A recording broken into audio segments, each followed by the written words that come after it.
Znači, mi dođemo na granicu, prođemo granicu, ja uđem u međuzonu pričam sada o granici između Makedonije i Srbije, na Đana Jankoviću, isporučim 10 kamiona dotičnoj gospodi koja u Srbiji kupuju, oni mi daju moj deo novca za naftu i deo koji dajem za prolaz. Deo za prolaz je bio 10.000 maraka po kamionu, na 10 kamiona se davalo 100.000 maraka, tih 100.000 maraka je imao specifična predaja. Ja to nisam dao na lice, nikome na ruke, nego novac se složi u jednu crnu kesu, ili džak onaj za smeće, pred restoranom i dadija mene čeka auto.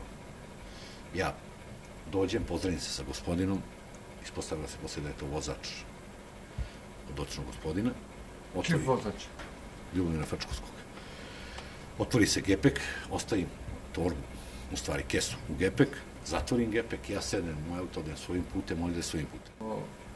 Емисиите ваши, кај што интервјуата ваши на емисијата Бисери, кај што зборувате за шверцот за нафтата, велите дека сте ставале црни вреки пари во контейнери, додека сега за Скопје велите дека на возачот на Фрчковски сте му оставале црни вреки во багажникот на автомобилот, кој е дошол на договореното место во договореното време. A šta vas interesuje tu razlika? Zašto smo davali ovamo u gepek, a ovamo u kontejner? Kade davavte во контейнер? Во Македонија? Bugarska, zato što u Bugarskoj nisu funkcioneri toliko bliski bili nama, osim Želeva. A ljudi koji su radili s nama su bili isto kao mi, s one strane zakona. Da se ne bi primetilo ovo, najlakše je bilo ubaciti u kontejner. A ovde su već drugčije ljudi radili. Ovde se radilo malte ne javno. Da li me razumete? Во Македонија? Pa, direktno prvi ljudi Makedonije su radili to. Zašto bi ja bacao u kontejner? Koji kontejner? Treba da ga odaberemo, da neko njihov dolazi. Ovde su carinici preuzimali u Bugarskoj, a ovde su preuzimali direktno ti ljudi. Gde su Kako vozilo doaѓаше vozač? Zašto možda nije smelo legalno? Nije smelo legalno jer kršilo se embargo. Kako legalno da sad ide nekada? Dolazi je crni auto, obično, ja mislim Audi da je bio, ili Mercedes, lagaću sad. Uglavnom, dobar auto, nije to nikad bio neki kršo auto. А парите од кај ги наоѓавте вие за да му ги дадете во готовина? Сепак тоа е многу, за тие години е многу голема сума на пари. Moj posao je upravo bio da isporučim, da preuzmem robu i da je isporučim zadnjem kupcu. Od zadnjeg kupca uzimam pare, u ovoj situaciji Srbina ili srpskih ljudi, te iste pare prenosim jedan deo, dajem onaj deo koji treba da dam za reket, takozvani reket, za mito, ja dam, ono što ne treba, to šaljem za Bugarsku. Razumete li? Mada smo mi imali konto otvoren, garanciju položenu u banci da će sva količina goriva koja pristigne u srpsku stranu biti plaćena, ukoliko se bilo šta dogodi s one strane da se nafta ne plati. Problema nismo imali do jednog određenog perioda. 40 feniga je nas koštala nafta utovarena i dovežena u Makedoniju. 45 uvežena u Srbiju.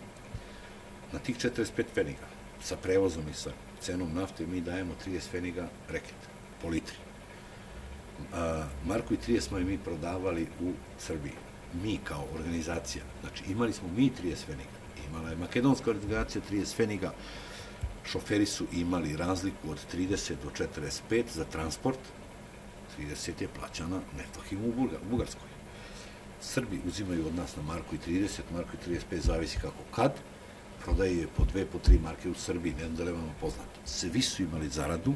Што беше главен од српска страна во тој период за бизнес? Pa ko je bio Arkan tada u to vreme, bio Sloba Milošević i ekipa. Вие со кого соработувавте? Sa Hertezom u to vreme. Компанија што се вика Hertez? Ne, to je Bracika, naš direktor srpskih carina.